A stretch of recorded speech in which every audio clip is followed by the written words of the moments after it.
Have you ever wanted to get into light novels but you just don't know where to start? Join me as we look at some great beginner titles, and even for those experienced readers, there'll be certainly something here for you.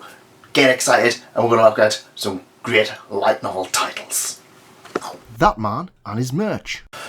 So the first things we have to ask is, what is a light novel? A light novel is a novel that is, well, not surprisingly, light.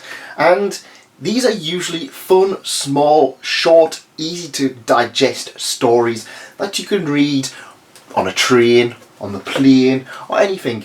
They tend to be released as separate volumes which cover a slightly different arc, overall encompassing a huge, bigger arc.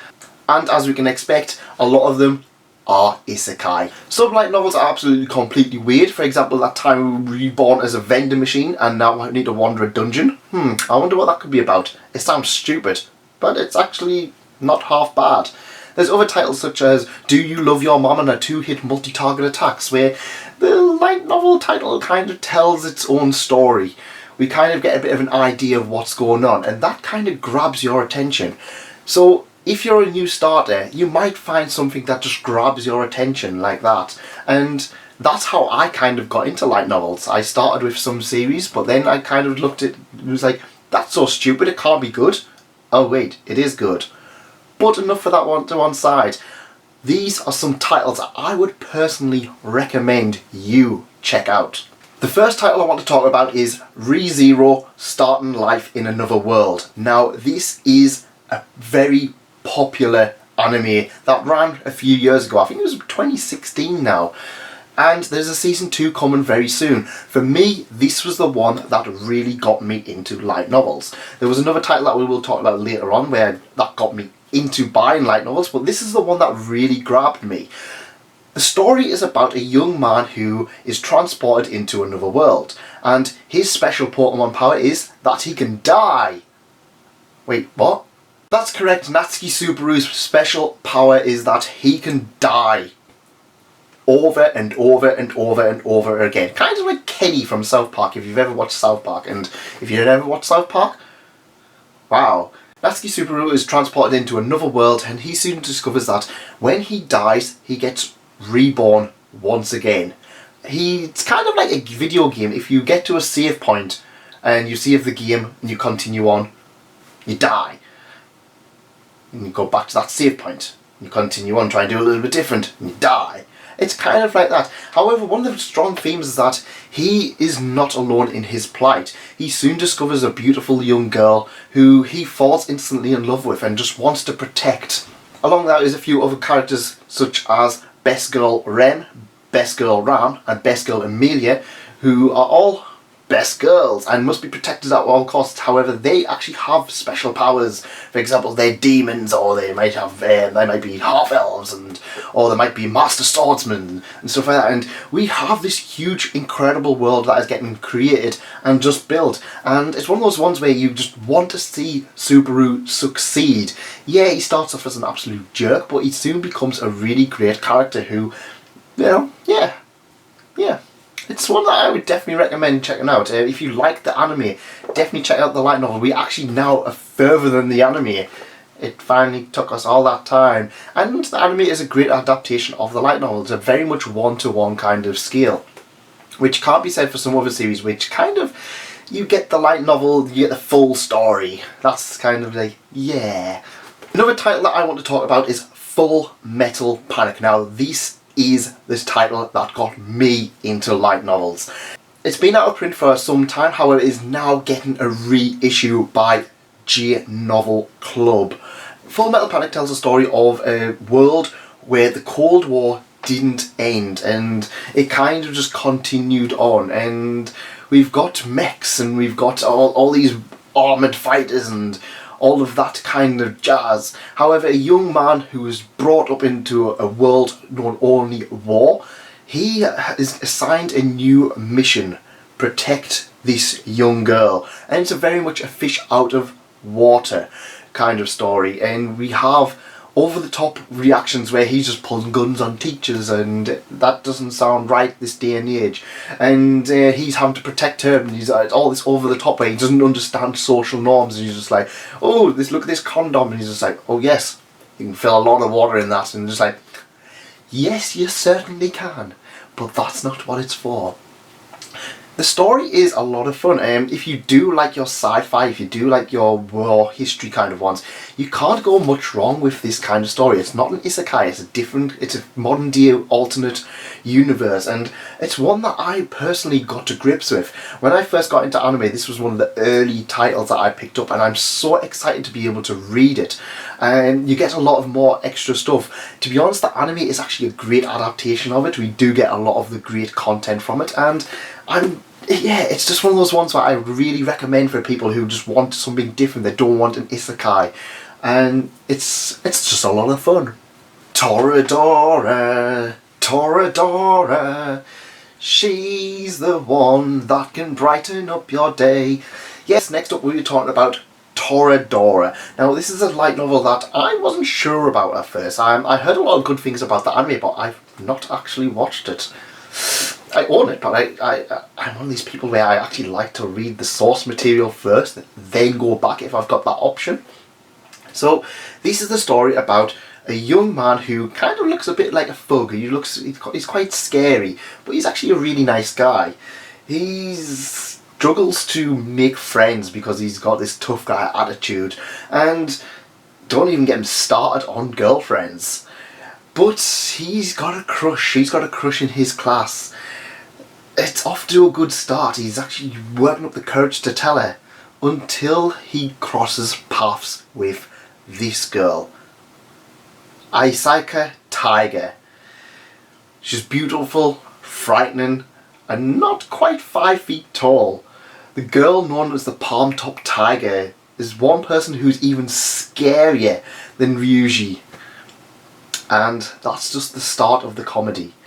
And honestly, I fell in love with this series. It's one of those ones where, again, if you've seen the series, you're going to have a lot of fun with it. And it's one that I didn't think much of originally. I've kind of first started reading, I was just like, oh, I'm a bit bored of this. And then once I got after the first chapter, I was just like, I was hooked. I was absolutely hooked. The characters were ridiculous. They were over the top. However, it's got a nice sense of cuteness around it. It's got a nice sense of serious around it. It's got a nice sense of being able to just go, oh yes, I can acknowledge these characters. I can see what these characters are talking about, and that's sometimes what you want. You want relatable characters, and Toradora is one of those series where you just keep laughing at it. You just keep enjoying it time and time again. And it's an absolute fantastic one that if you were just getting started on light novels and you don't want an isekai, if you don't want a sci-fi, you can't go much wrong than this one. Next up, what would happen if you were reborn into another world, except you've been given a choice of what you can bring with you to that other world, and your choice is a goddess. That's right, you've picked a goddess. What happens when you pick that goddess and she turns out to be absolutely useless? This is the story of Konosuba, God's gift on this wonderful world, which is personally my favourite light novel. Now, one thing I do need to point out with the series is that it does expect you to have read other isekai, or it does expect you to have seen other isekai. It does expect you to kind of have a little bit of an idea about JRPGs, because what this does is that it takes everything in normal isekais and turns it upside down. The main character is an absolute lech. He's a horrible person. The goddess is useless. He acquires a wizard whose one special skill is using explosion and then being useless for the rest of the day. He gets a tank who's really good at being hit and absolutely loves being hit, but can't land a hit herself. That's just the start of Kazuma Sato's wars. Konosuba is absolutely hilarious, and when it comes to light novels, it is easily one of the easiest ones to read.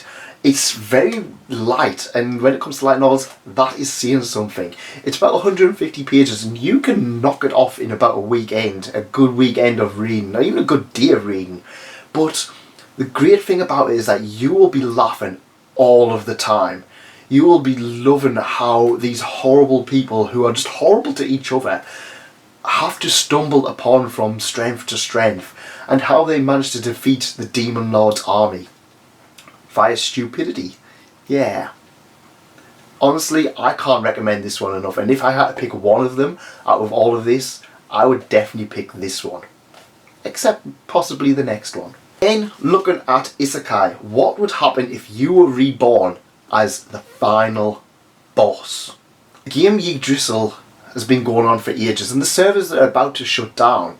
And a young man is going to spend his last night with his friends, having a farewell party. As his last friend logs off, and the time goes over, the young man discovers he is trapped inside of the game as his character, the almighty powerful Eins Ol Ghoul. That's correct. And this is a story about a young man trapped in a world as the final boss, as he reigns supreme. All of the characters in this is absolutely fantastic. They're absolutely well brought together, and it is more of a novel than a light novel. This one is expanding on a massive world that is just continues to get bigger and bigger and bigger. It first starts off with him doing some odd jobs, and then we cut to, for example, a Lizard Man arc or the Men of the Kingdom arc, and they're built up and built up only for this final boss to reign supreme and crush them in his hands, almost accidentally. A lot of the stuff he does is just so accidentally. If you actually like characters like Saitama from One Punch Man, you might enjoy this because he is a very overpowered protagonist, and that's what I really loved about it. It's one of those series that he's so overpowered, but he's such a goofball, and he's just kind of winging his way up the top. And yeah, it's one of those ones where it's like, the more you read it, the more you will enjoy it. It's an absolute fantastic read, and I can't recommend it enough. Next up, we're going to talk about Economics. And this is a title that I never thought I would have been interested in. But a few years ago, I watched the anime, and you know what? I wanted more. We're still waiting on that season 3 of Spice and Wolf, and I thought, you know what? I'll try and read the light novel. And what a story it was. So far, I'm only 2 volumes in, but already I'm absolutely loving the characters. A young man is trying his best. He's a merchant. He's not having a great time. However, a chance meeting with the harvest goddess Hollow, and his fortunes are soon going to start turning around. Now, this has a unique twist in that it's a straight up fantasy. There's none of this isekai, there's none of this reborn into another world. However, the focus is on just making money, all of the scams, all of the roads to riches, all of the ways you can make money in a fantasy world. But there's also an absolute beautiful subplot romance in this, and it's one of those titles that continues to be enjoyed by thousands. It's actually one of the most popular titles. In fact, I think it's actually the most highly rated on my anime list in terms of light novels. It's an absolute fantastic title that I would personally recommend everybody who wants a straight up fantasy. They don't want that isekai, they want something a little bit more taxing than just defeat the demon lord. And Spice and Wolf is one of those ones that I would definitely recommend if you're just getting into light novels. Try and check this one out. It's a highly rated for a reason, because it's good. Another title that has just came out this year and is absolutely mind-breaking. It had a fantastic movie a few years back, and I was so happy to actually get this on print. That is The Night is Short, Walk On Girl. Now, if you have never seen the anime, if you've never seen anything about this series before, it is about a young girl who starts off on a night out, and her senpai, who just wants to get her attention, he spends the night kind of stalking her, but it's not horrible in the way it is. He's kind of trying to have this chance encounter with her, and he thinks that, oh, if I keep having this chance encounter, things will be well. However, she's not really focused on that. She's just continue on. She's just seizing the day. She's just like, oh, well, today I'm just going to wander out and I'm going to have a night out drinking, and another night, oh, well, I'll go to the used book fair, or this time, oh, I'll go to the student festival.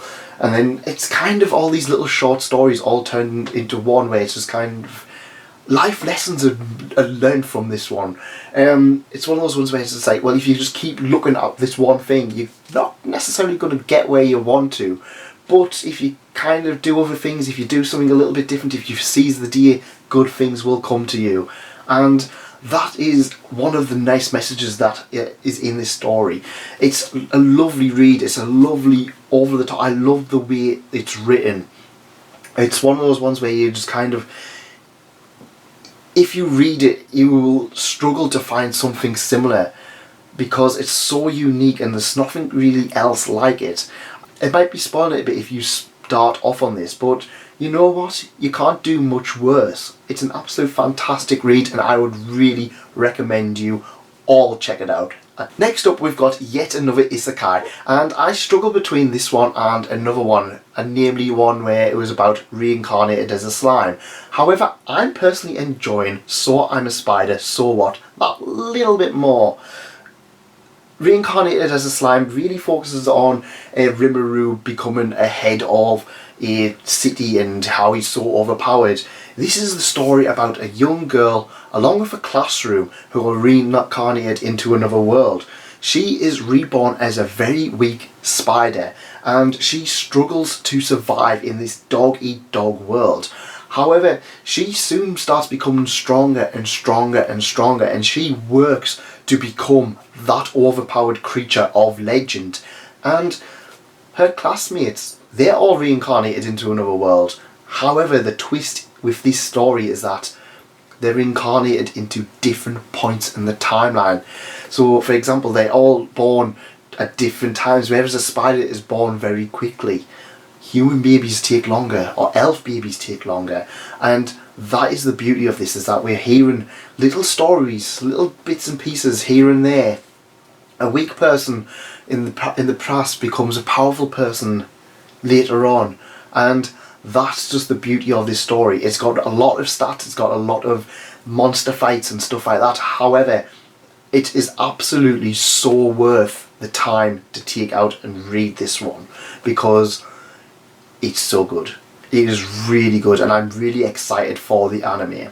The title I want to talk about is Ascendance of a Bookworm. This is about a young girl who dies surrounded by books, and all she wants in her new world is books. However, she's born incredibly poor, incredibly sick, incredibly frail, and they don't expect her to last very long.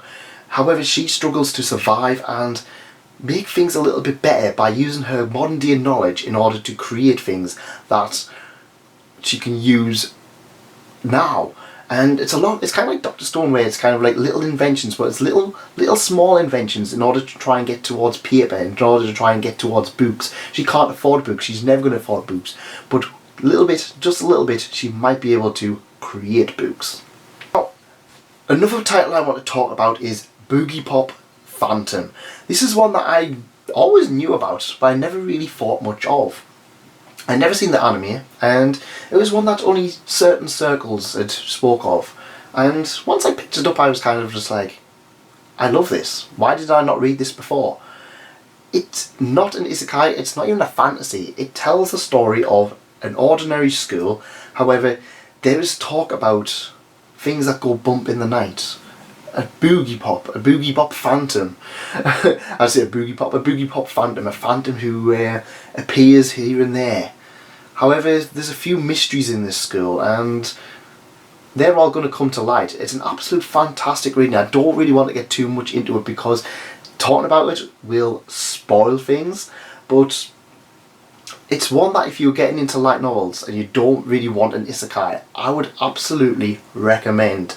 It's an absolute fantastic read and one that I would definitely say everyone should at least try at some point. And you know what? Bookwalker's nearly always got a sale on, so check it out. Last up, I want to talk about one series, and it's a long series. It's a series that's very difficult to get into because everything's kind of all over the place. However, I want to talk about the very first book in the series, and that is Kazoo Monogatari. The Monogatari series is well known for being complex and out of this world, and everyone who reads it seems to absolutely adore it. Kazoo Monogatari was the first one I read and the one that I personally enjoyed the most. I'm not going to lie, back in Monogatari you could also start with that, but it's 3 volumes and I kind of got a little bit fatigued with it after the 3rd volume. But Kazoo Monogatari is a self-contained story which takes place at the very beginning of the Monogatari timeline. It's about a young man who comes across a vampire, and in order to save the vampire's life he agrees to become her subordinate. However, he's kind of tricked into doing things, and she regains her powers, and he quickly discovers that it's not been the best thing altogether. It's an absolute fantastic read, and I would definitely recommend it if you just want to be into the Monogatari series. If you don't want to try anything else, if you just want to say, I want to try Monogatari but I don't know where to start with this one. And that's my opinion anyway. And that's about it. Now I do want to point out that there is sites such as Bookworm which do a subscription based service where you can pay, I think it's about £5 or £7 at the moment, and you get a huge access to a lot of light novels. There's a lot of great content on there, however you can get quite overwhelmed with it quite easily, and if you are just getting into light novels it's a little bit more difficult because a lot of the series have been going on for quite some time, and even with a subscription it may not cover you for volume 1 onwards. So if you just want to read volume 1, 2, 3, 4, 5 of a certain series, you might not be able to get that. So personally I would recommend one of those titles that I've just talked about today. If not, try and have a look at looking at J Novel Club as a kind of a later on thing. But apart from that, I would also say if you are into an anime and there's a light novel adaptation, try and pick that up, have a look into it and see how it's going. What tends to happen is the manga is based off the anime, or the anime is based off the manga, then the manga is based off the light novel. The light novel, a lot of the time you get a lot of the stuff. There are titles such as ReZero and Konosuba which do stand on equal footing with the light novels in that they don't skip a huge out, and for example Konosuba has a lot of great visual gags that you just don't get in the light novel. However, other titles such as Overlord and Tanya the Evil, they really rely on the light novels because you are not getting the full story by reading the manga or watching the anime. There are other titles such as My Hero Academia which is getting a lot of light novels, so if you feel like that might be your favourite one and just to read, why not check that one out as well. But this is all just my opinion. Let me know in the comments what you think, and is there any series that you would look at as a starter one that you would love to read. Thanks for coming, and thanks again for staying. Goodbye.